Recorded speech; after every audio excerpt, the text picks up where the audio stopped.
하나님 말씀 같습니다. 우리에게 주신 말씀은 창세기 28장 16절에서 22절까지 말씀입니다. 창세기 28장 16절에서 22절까지 말씀 한 절씩 교독합니다. 제가 먼저 읽습니다. 야곱이 잠이 깨어 이르되 여호와께서 과연 여기 계시거늘 내가 알지 못하였도다. 이에 두려워하여 이르되 두렵도다.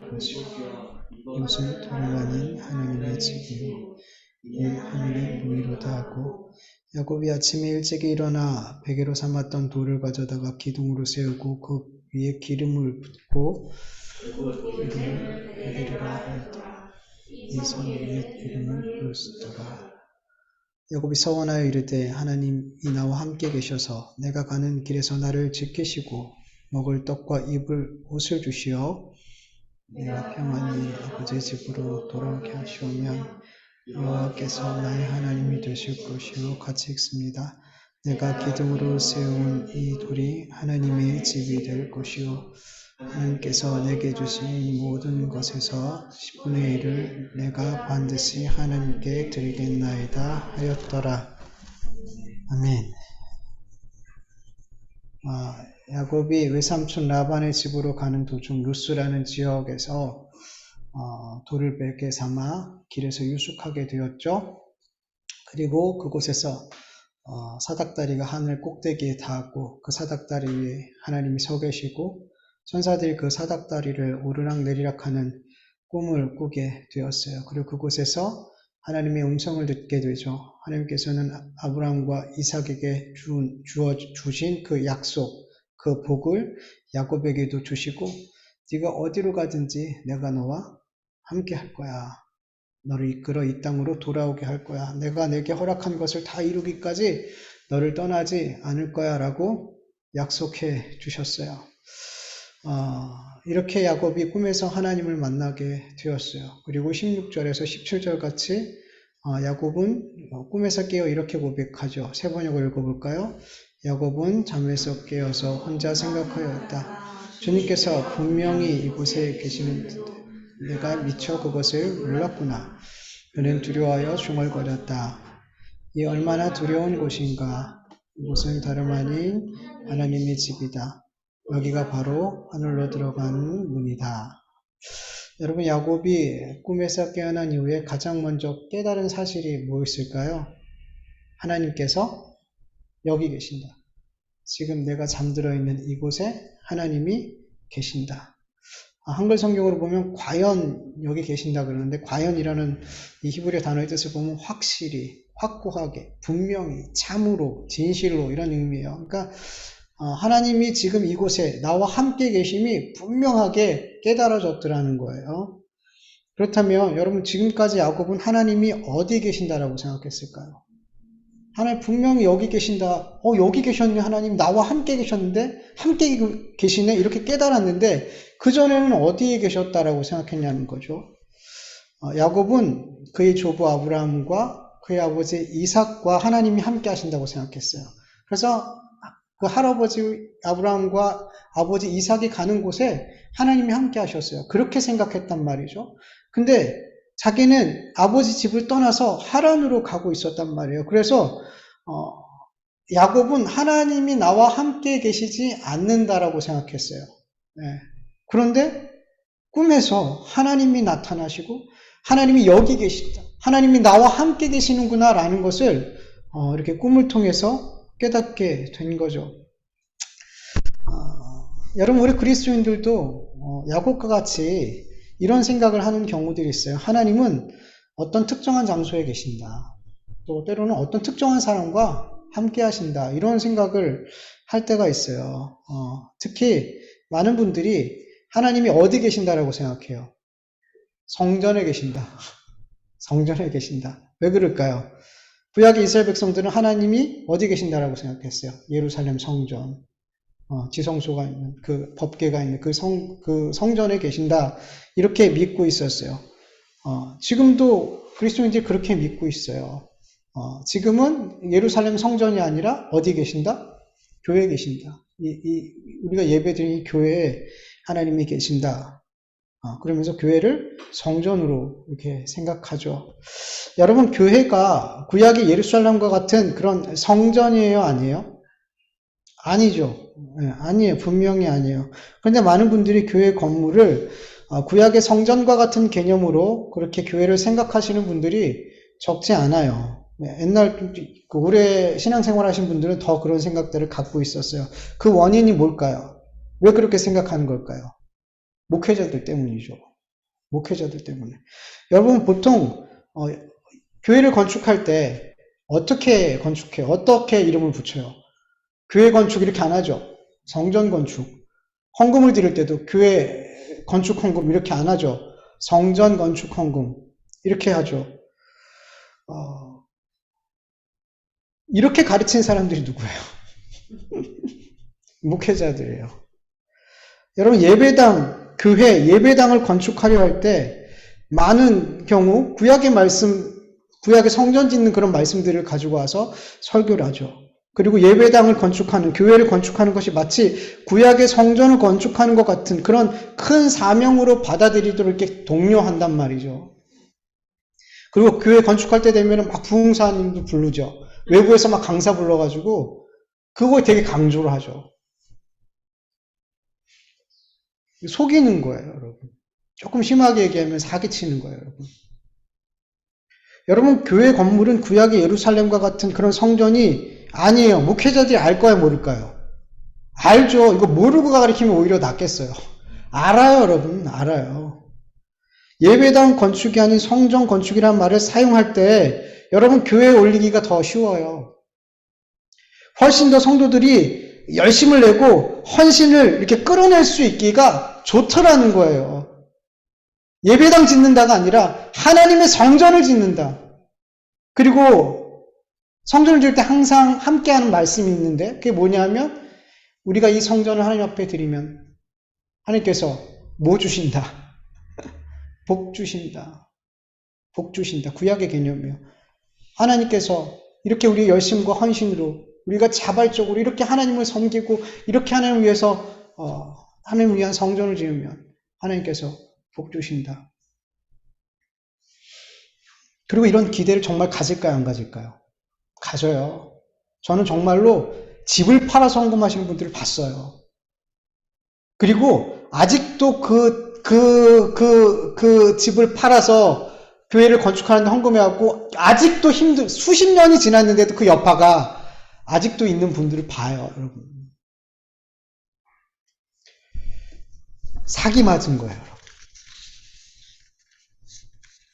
잘못 알아서 그래요, 복음을. 복음을 바르게 알아야죠, 여러분. 사기당하지 않아요, 여러분. 저는 정말 이걸 사기라고 생각해요. 여러분, 교회 건물은 구약과 같은 개념을 가지고 있는 성전이 아니라 하나님의 성전된 그리스도인들이 모여 예배하는 예배당이에요. 여러분, 옛날 어른들은 교회를 성전이라고 안 그랬어요. 뭐라고 불렀을까요? 예배당이라고 그랬어요. 예배당 가자 그랬어요. 성전 가자 그러지 않았단 말이에요. 근데 교회가 커지면서 교회를 막 짓기 시작하면서 속이기 시작한 거예요. 이건 성전이야. 성전이야. 여러분, 예수님께서 초림하신 이후에 예수 그리스도를 믿는 그리스도인들이 성전이죠. 여러분도 아시잖아요. 이걸 목회자들이 모를까요? 아니요, 다 알아요. 예수님이 이 땅에 오신 이후에 그리스도인을 성전이라고 부르잖아요. 그렇다면 우리 그리스도인들이 어떻게 성전이 된 거예요? 어떻게 성전이라 불릴 수 있게 된 거예요? 요한복음 2장 19절에서 21절 같이 읽어볼게요. 예수께서 대답하여 이르시되 너희가 이 성전을 헐라 내가 사흘 동안에 일으키리라. 유대인들이 이르되 이 성전은 46년 동안 지었거늘 내가 3일 동안에 일으키겠느냐 하더라. 그러나 예수는 성전된 자기 육체를 가리켜 말씀하신 것이라. 여러분, 성전이 누구라 그래요? 예수님 자신. 예수님이 성전이에요. 여러분, 성경에서 나오는 모든 성전은 다 뭘 가리킬까요? 예수님 한 분이에요. 구약에도 신약에도 성전은 다 예수님 한 분만 가리키는 거예요. 여러분, 구약의 성전은 누굴 예표하는 거예요? 예수님을 예표하는 거예요. 예수님을 상징하는 거예요. 여러분, 그 크신 하나님께서 예루살렘에 거하실 수 예루살렘 그 성전에, 사람이 만든 그 성전에 거하실 수 있어요, 없어요? 없어요. 솔로몬이 건축을 한 다음에, 성전을 건축한 다음에 하나님 앞에 이렇게 기도하는 내용이 있어요. 열왕기상 8장 27절. 하나님이 참으로 땅에 거하시리까 하늘과 하늘들의 하늘이라도 주를 용납하지 못하겠거든. 하물며 내가 건축한 이 성전이오리까. 솔로몬도 그렇게 아름답게 성전을 짓고 하나님이 어떻게 여기 거하실 수 있어요? 이렇게 고백을 하더라는 거죠. 알아요. 솔로몬도. 하나님이 여기 거하실 수 없다는 거. 근데 하나님이 거기에 거하시더라는 거예요. 왜? 예수 그리스도니까. 그걸 예표하고 상징하고 우리에게 깨닫게 하기 위해서 주신 거란 말이에요. 여러분, 하나님은 예수님에게 밖에 거하실 수 없어요. 이 땅에 그 어떤 것에도 거하실 수가 없어요. 예수 그리스도라는 성전에 밖에 하나님 거하실 수 없단 말이에요.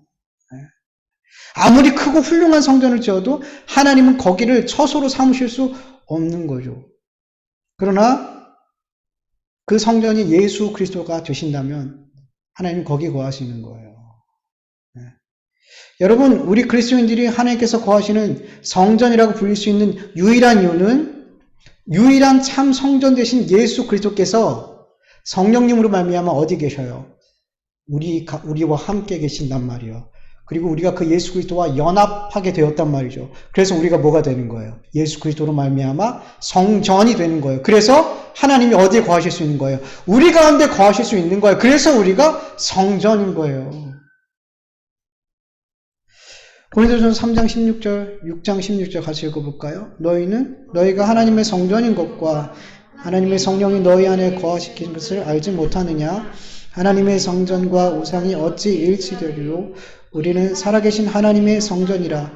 이와 같이 하나님께서 이르시되 내가 그들 가운데 거하며 두루 행하여 나는 그들의 하나님이 되고 그들은 나의 백성이 되리라. 아멘.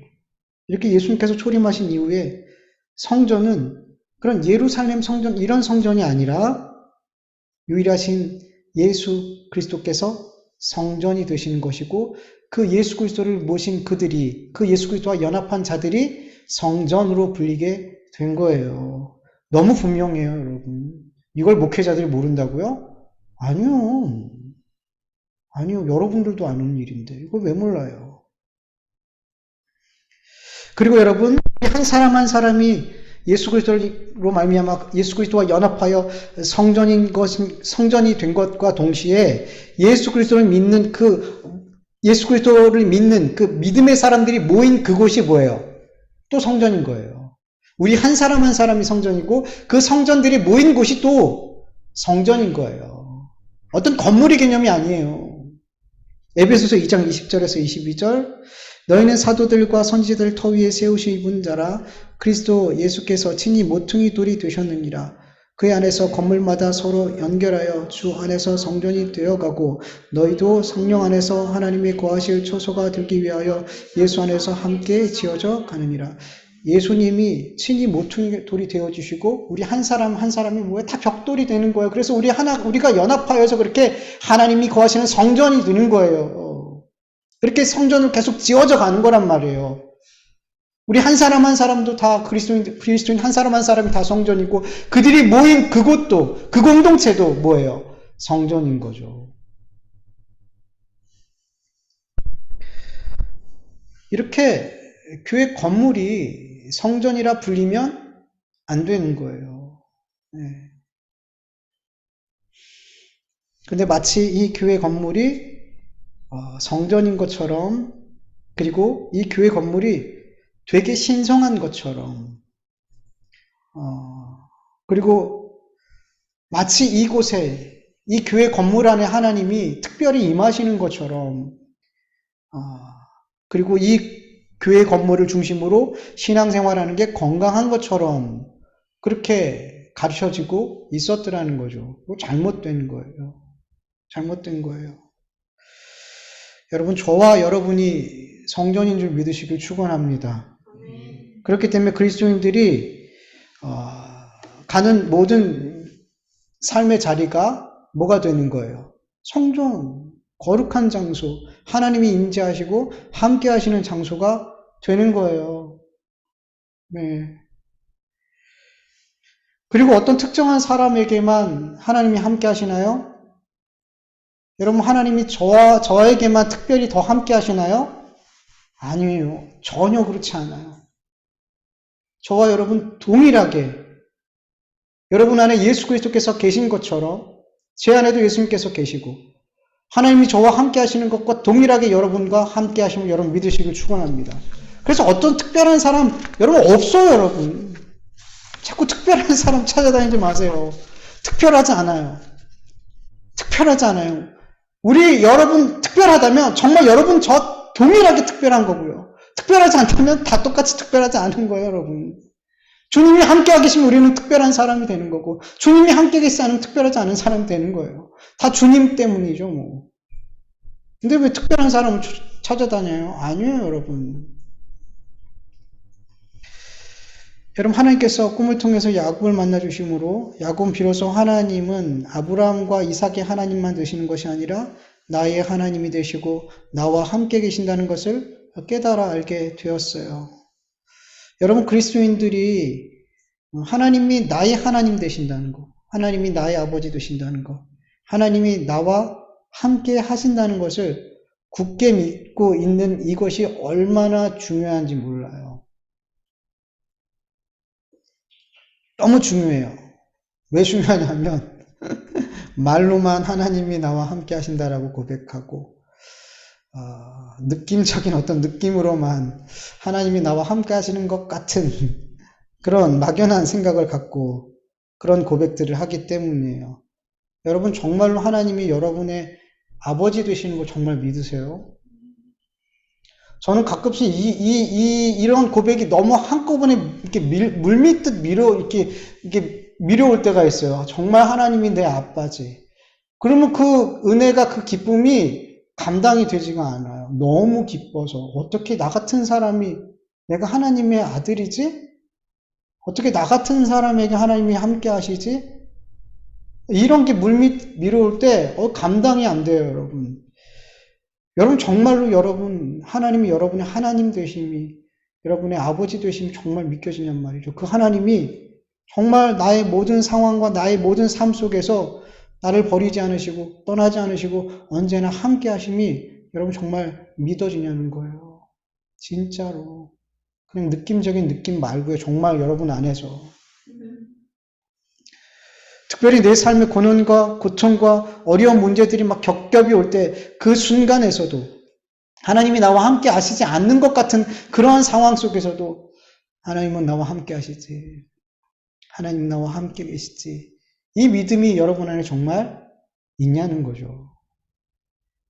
여러분 이런 믿음을 굳게 붙들고 이 믿음 안에 있는 사람과 그렇지 못한 사람은 정말 하늘과 땅 같은 다른 차원의 신앙생활을 하게 된단 말이에요. 여러분 가나안 정탐꾼 같던 12명의 정탐꾼 가운데 10명의 정탐꾼은 가나안의 견고한 성읍과 그들의 장대함을 보고 가나안 땅에 대해서 악평을 했죠. 그리고 그들은 우리가 능히 이기지 못한다 그랬잖아요. 그런데 여호수아와 갈렙만 낙담하지 않고 담대하게 이렇게 얘기하잖아요. 민수기 14장 6절에서 9절 여호와께서 우리를 기뻐하시면 우리를 그 땅으로 인도하여 드리고 그 땅 우리에게 주시리라. 이는 과연 젖과 꿀이 흐르는 땅이라. 다만 여호와를 거역하지는 말라. 또 그 땅 백성을 두려워하지 말라. 그들은 우리의 먹이라. 그들의 보호자는 그들에게서 떠났고 여호와는 우리와 함께 하시느니라. 그들을 두려워하지 말라. 여호와와 갈렙만 하나님이 우리와 함께 계신다라는 굳건한 믿음을 갖고 있었더라는 거예요. 그러니까 그들은 다른 이들이 다 낙담하고 있을 때 낙담하지 않더라는 거예요. 확신하고 담대하게 하나님의 약속의 말씀을 굳게 믿고 있더라는 거예요. 여러분 하나님이 나와 함께 하고 계시다라는 것을 굳게 믿는 자들과 그것을 애매모호하게 막연하게 믿고 있는 사람들은 반드시 다른 결정을 하고 다르게 보게 된단 말이에요. 다른 삶을 살게 된단 말이에요. 여러분 정말 하나님이 나와 함께 하신다는 믿는 그들은 정말 하나님께서 그들에게 임마누엘의 하나님이 돼요. 그들과 정말 함께 하심을 그들은 계속해서 경험하면서 살게 돼요. 여러분 계속 선순환이란 말이에요. 하나님이 나와 함께 계심을 믿는 자들은 계속해서 그것을 경험하게 돼요. 그렇지, 하나님이 이 순간도 나와 함께 하시는구나. 계속해서 경험하게 된단 말이에요. 근데 하나님이 나와 함께 하시면 계속 의심하는 자들은 하나님이 함께 하심이 나타나도 깨닫지 못하더라는 거예요.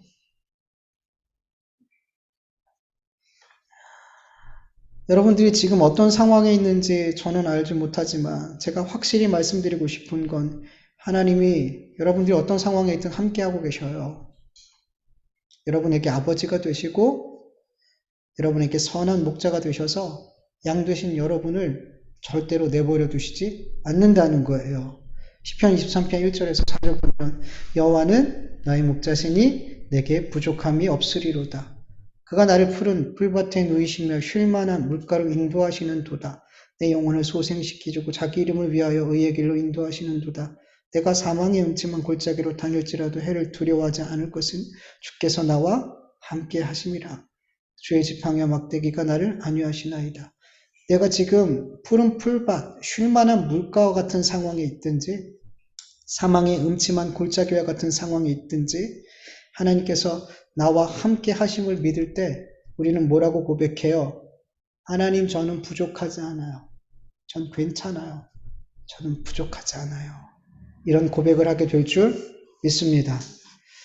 야곱은 꿈에서 하나님을 만나고 비로소 하나님께서 아브라함의 하나님, 이삭의 하나님, 나의 하나님 되심을 이렇게 깨닫게 되었고 하나님이 여기 계심을 깨닫게 되었어요. 그리고 뭐예요?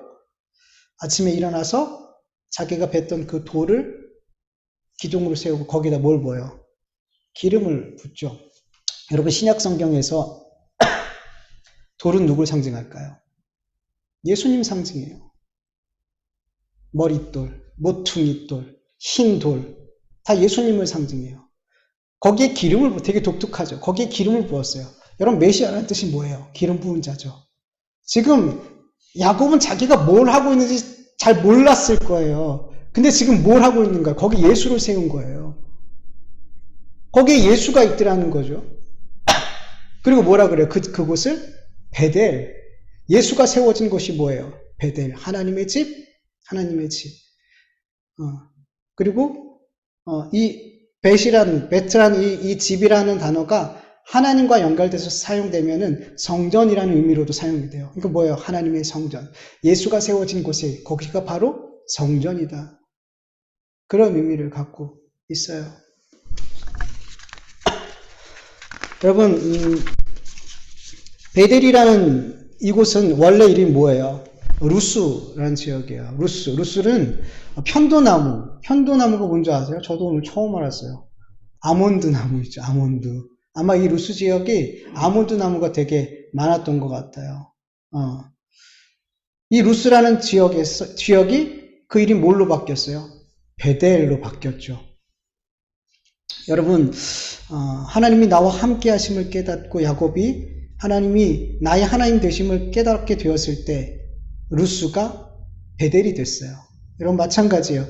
우리 그리스도인들이 어딜 가든지 그곳에서 우리 그리스도인들이 하나님이 나와 함께 계시고 하나님이 여기 계심을 깨닫고 그곳에서 예수 이름이 세워지게 되면 그곳은 뭐가 돼요? 베델이 되는 거예요. 베델이 되는 거예요. 그래서 내 가정이 베델이 되고 내 일터가 베델이 되고 내가 만나는 그 사람, 그 장소가 여러분 예수 그리스도께서 사닥다리가 되셔서 천사가 오르락내리락 하시고 하나님이 거하시는 뭐가 되는 거예요? 베델, 성전. 여러분, 우리가 가는 곳이 앞에서도 얘기했던 것처럼 성전 되길 간절히 축원합니다. 우리가 가는 곳이 예수 그리스도를 타고 이 천사들이 오르락내리락하고 하나님이 함께 하시는 그 베델, 그 성전이 되기를 간절히 축원합니다. 우리 안에 예수 그리스도가 있을 때, 여러분, 우리 안에 예수 그리스도가 있을 때, 여러분, 그곳이 베델이 될 줄 믿습니다. 야곱은 이 베델에서 하나님께 서원을 하게 되죠.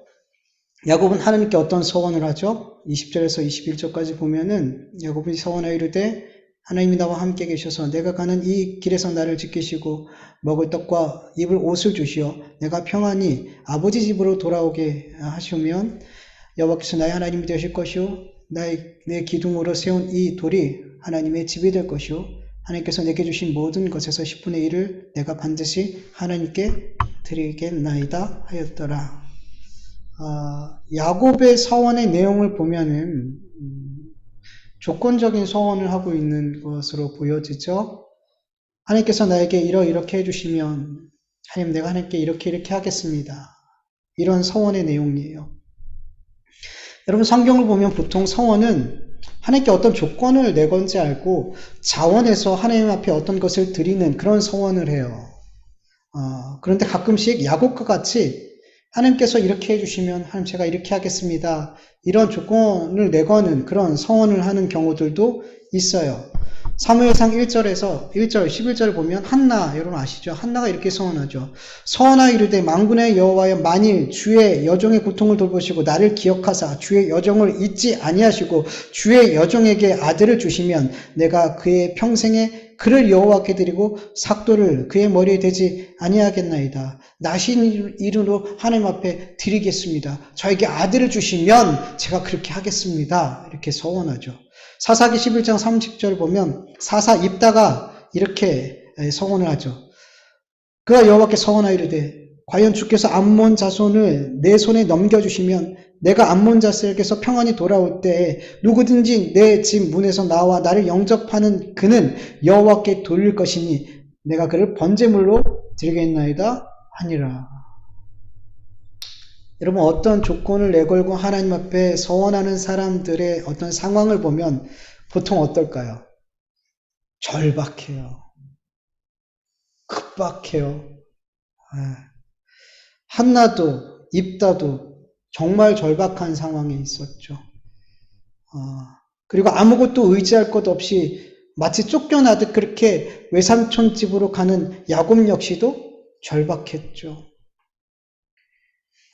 여러분들도 아마 야곱과 한나와 이따와 같은 그런 어떤 절박한 상황에서 이런 기도를 드리신 적이 있을 것 같아요. 저 역시도 신앙생활하면서 이런 기도를 드려봤어요. 그리고 이런 기도를 드릴 때는 항상 절박했어요. 저는 개인적으로 하나님 앞에 이런 기도를 드리고 또 하나님께서 응답해 주셔서 한 20여 년 동안 제가 서원한 것을 지킨 적도 있어요. 때로는 몇 개월도 못 가서 그 서원을 깨뜨린 적도 있어요. 제가 이런 기도를 드렸던 제 모습을 돌아보면 이 절박한 상황을 해결해 주실 수 있는 분은 하나님밖에 없다는 것을 분명히 알았어요. 하나님밖에 없어. 근데 아는데 온전히 믿어지지가 않는 거예요. 하나님밖에 없는데 이 문제를 해결해 주실 분이 하나님밖에 없는데 하나님이 정말 이 문제를 해결해 주실 것이라는 그런 온전한 믿음이 내 안에 없었어요. 그래서 이런 기도를 드리는 거예요.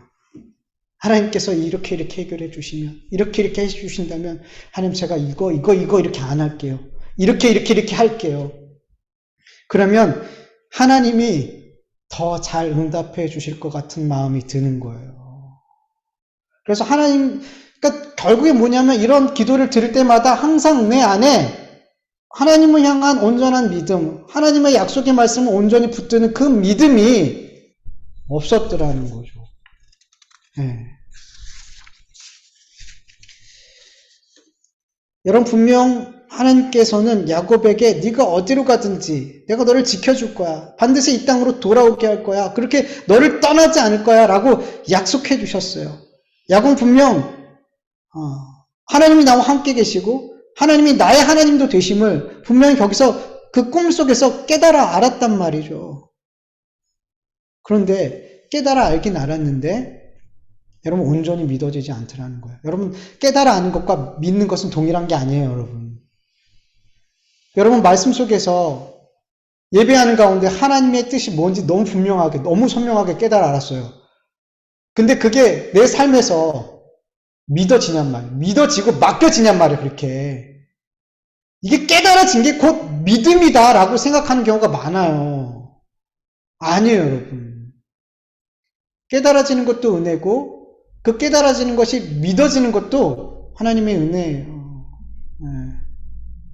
분명히 깨닫긴 깨달았는데 그것을 하나님이 나와 함께 계시고 반드시 돌아오게 하실 거라는, 나를 버리지 않고 함께 하실 거라는 그 믿음이, 그 확신이 없더라는 거죠. 그래서 지금의 상황이 여전히 불안하고 여전히 두려운 거죠. 자꾸만 확인하고 싶은 거죠. 야곱은 하나님께서 나와 함께 계셔서 내가 가는 길에서 나를 지켜주시고 먹을 떡과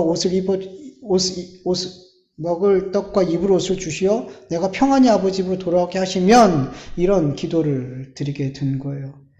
여러분, 조건적인 서원 기도는 내가 하나님께 서원한 것을 지키냐 못 지키냐 이런 걸 다 떠나서 서원 기도를 드릴 때 그 마음의 중심이 하나님을 온전히 믿음으로 붙들지 못한다는 거예요.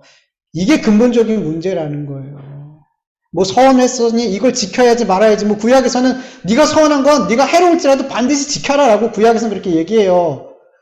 차라리 못 지킬 거면 하지 마, 서원을 하지 마, 이렇게 얘기해요. 근데 그런 걸 떠나서 그보다 더 근본적인 문제는, 이런 조건적인 서원 기도는 여러분들도 들어보셨겠지만 그 중심에 뭐가 있냐면 하나님을 온전히 붙들지 못하고 그 말씀을, 그 약속을 온전히 믿지 못하는 그런 믿음 없는 내 모습이 있더라는 거예요. 여러분, 혹 신앙생활하는 가운데 야곱과 한나와 입다와 같이 그렇게 절박한 상황에 처하게 된다면 어떤 방법을 사용해서라도 하나님 앞에 그런 어떤 조건적인 거래와 같은 기도를 하면서까지 그 절박한 상황에서 탈출해야겠다라는 그런 생각을 여러분 접으시고 잠잠히 하나님 앞에 기도하시길 축원합니다. 하나님의 약속의 말씀을 또 붙들고 또 붙들고 또 붙드시기를 여러분 간절히 축원합니다. 믿음으로 인내하세요. 자꾸만 이것도 내가 하려는 거예요, 여러분. 서원에서 하나님께서 이렇게 해주시면 제가 이렇게 할게요. 이거 뭐냐면, 여전히 그 안에 뭐가 있냐면, 하나님 앞에 온전히 맡기지 못하고, 여전히 그 안에 내가 하겠다라는, 내가 뭐라도 하나님 앞에 하겠다라는 게 들어있단 말이에요.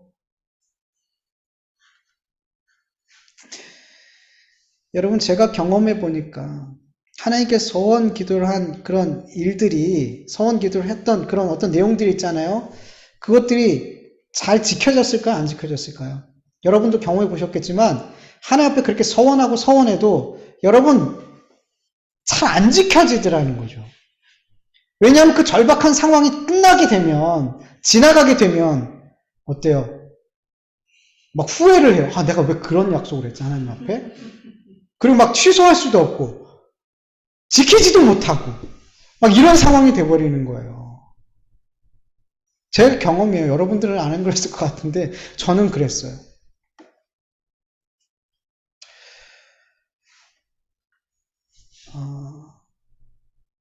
그리고 여러분, 하나님께서 내가 이런 기도를 드렸기 때문에 나의 그 절박한 상황에 그 기도에 응답해 주시는 것이 아니에요. 이런 거 아셔야 돼요. 하나님, 내가 이렇게 해드릴게요. 여러분, 야곱이 하나님 앞에 약속한 거 지켰어요? 못 지켰어요. 근데 하나님이 다 해주셨어요. 그가 기도한 거 다 들어주셨어요.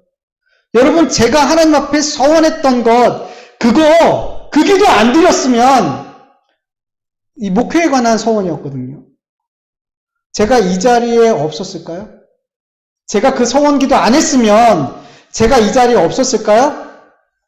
아니에요.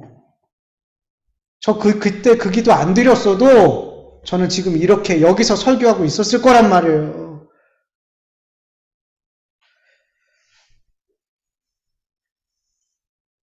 여러분, 아무리 절박하고 급해도 오직 하나님을 믿음으로 그 말씀만 붙들고 바라보며 기도하시길 간절히 축원합니다. 아무리 절박하고 급한 일 역시도 여러분, 주 예수 그리스도의 은혜 안에서 이 또한 지나가게 되는 줄 믿으시길 축원합니다. 자꾸만 내가 뭘 어찌 해보려고 하지 마세요. 그냥 하나님을 바라세요. 자꾸만 내가 하려는 데서 이런 기도들이 나오는 거란 말이에요. 내가 뭐라도 해야지 될 것 같으니까 자꾸 이런 기도를 하게 되는 거란 말이에요. 아니요, 여러분. 내가 1도 안 도와줘도 하나님은 다 하셔요. 여러분, 그 믿음이 우리에게 필요한 거예요.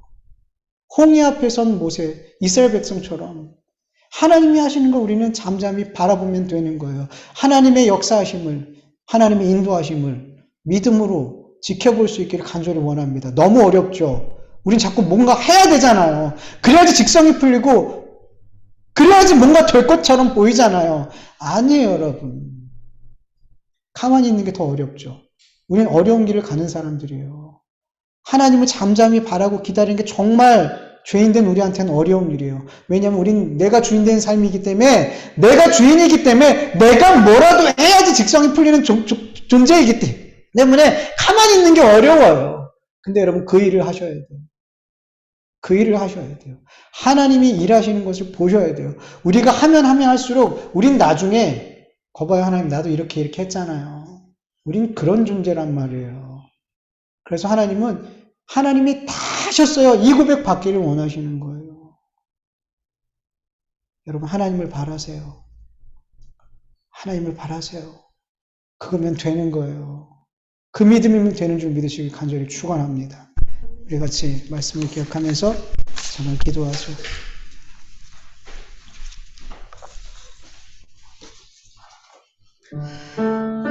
하나님 감사합니다. 오늘도 하나님 앞에 함께 예배할 수 있도록 도와주셔서 감사합니다. 하나님, 예배함이 하나님 은혜입니다.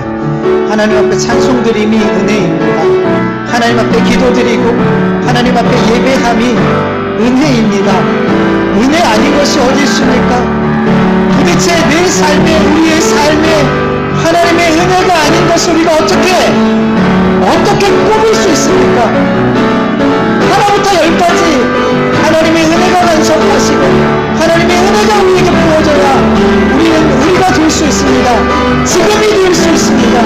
하나님, 이것을 우리가 늘 고백하게 하여 주시옵소서. 하나님의 은혜가 아니면 우리는 아무것도 아닌 것을, 아무것도 할 수 없음을 아버지, 우리가 날마다 고백하게 하여 주시옵시고, 이 예배도 우리가 드린 것이 아닌 아버지 하나님의 은혜로 말미암아, 하나님 예수 그리스도의 은혜로 말미암아 하나님 앞에 드려줄 수 있는 것이고, 하나님께서 받으시는 믿사오니 하나님, 우리가 그저 할 수 있는 것은 하나님을 바라는 것입니다. 예수 그리스도의 십자가의 구속의 은혜를 바라는 것이고, 성령의 덮으심을 바라는 것밖에 없습니다. 그것을 믿는 것밖에 없습니다. 주님을 믿는 것밖에 없습니다. 말씀을 믿는 것밖에 없습니다. 십자가를 붙드는 것밖에 없습니다. 이 역시도, 이 믿음도, 이 붙듦도 하나님의 은혜입니다. 하나님, 모든 것이 하나님의 은혜인 것을 우리가 믿음으로 고백하게 하여 주시옵소서.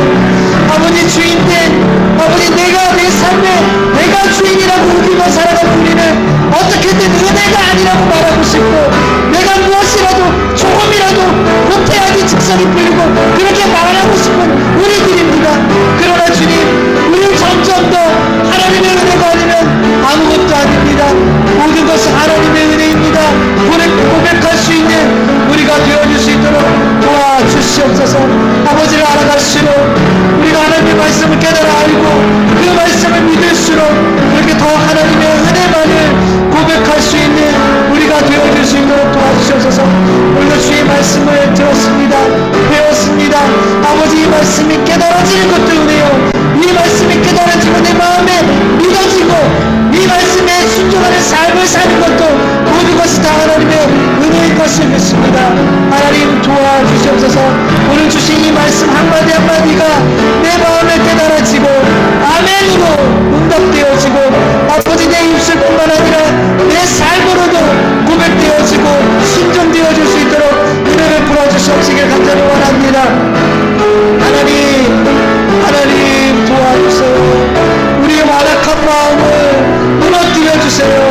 하나님의 말씀을 교만한 마음으로 받지 않게 하여 주시옵시고, 겸손하게 믿음으로 받아들이게 하여 주시옵시고, 아버지, 이 말씀이 말씀 되어질 수 있도록 아버지 하나님, 말씀이 계속해서 내 안에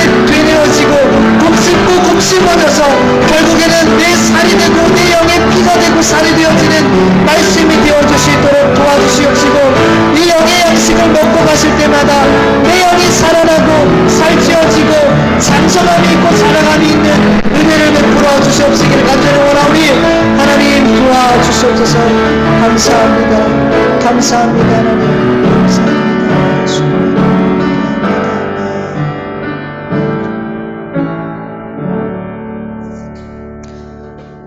하나님 감사합니다. 모든 것이 감사합니다. 모든 것이 하나님의 은혜입니다. 은혜 아닌 것이 하나도 없습니다. 하나님, 이 고백이 정말 우리 한 사람 한 사람에게 진정으로 그 삶 속에서 고백되어지게 하여 주시옵소서. 쉴만한 물가와 같은 평온하고 안전하고 그런 상황 속에서도 하나님 이러한 고백이 터져나오게 하시고 괴롭고 힘들고 막막하고 외로운 힘든 상황 속에서도 아버지 이러한 고백이 우리의 삶에 나올 수 있도록 도와주시옵소서. 고난 속에서도 또 행복한 상황 속에서도 이런 고백이 나올 때에 모든 것이 다 하나님의 은혜라는 고백이 나올 때에 내 안에 진정 주님이 살아 역사하심을 보게 될 줄 믿습니다. 하나님 아버지, 하나님 우리의 삶이 우리의 마음의 원대로 정말 우리 안에 있는 그 믿음대로 되어지지 않을 때가 참 많습니다. 이 세상 속에서 정말 예수님을 닮고 말씀에 순종하며 그렇게 거룩한 삶을 살기를 간절히 원하고 성전된 삶을 살기를 간절히 원하는데 내가 가는 그곳이 루스에서 베델로 변화되기를 간절히 원하는데 하나님 우리 가는 그곳이 여전히 루스이고 여전히 그 자리, 그곳, 그 장소가 여전히 성전되어지지 못하고 베델이 되어지지 못하는 것을 계속해서 발견합니다. 하나님 불쌍히 여겨 주시옵소서. 내 안에 예수 그리스도로 충만하여서 내가 가는 그곳이 하나님이 계시고 예수님이라는 그 통로를 통해 천사들이 오르락 내리락 하는 주님이 역사하시는 거룩한 장소가 되어줄 수 있도록 우리가 가는 곳마다 그렇게 하나님이 역사하시고 하나님의 살아계심이 나타나고 드러날 수 있도록 하나님 우리를 그렇게 사용하여 주시옵소서. 정말 그런 삶이 되기를 원합니다. 정말 내가 가는 곳이 예배의 초소가 되고 정말 내가 가는 곳이 성전 되기를 정말 그렇게 간절히 원하오니 하나님 이 원함대로 이 간절한 하나님이 기뻐하시는 이 원함을 늘 품고 마음에 품는 것뿐만 아니라 내 삶 속에서 그 삶이 나타나려고 아버지 그렇게 몸부림칠 수 있는 우리 모두가 되어줄 수 있도록 도와주시옵소서. 정말 우리가 예수 그리스도의 향기가 되고 편지가 되어줄 수 있도록 주님 도와주시옵소서. 모든 것 주님께 맡겨드리오며 감사하며 예수님의 이름으로 기도드립니다. 아멘. 주님 가르쳐주신 기도로 예배 마치겠습니다. 하늘에 계신 우리 아버지요 이름이 거룩히 여김을 받으시오며 나라의 임하옵시오며 뜻이 하늘에서 이루어진 것 같이 땅에서도 이루어지이다. 오늘날 우리에게 일용할 양식을 주옵시고 우리가 우리에게 죄진 자를 사하여 준 것 같이 우리 죄를 사하여 주옵시고 우리를 시험에 들게 하지 마옵시고 다만 악에서 구하옵소서. 대개 나라와 권세와 영광이 아버지께 영원히 있사옵나이다. 아멘.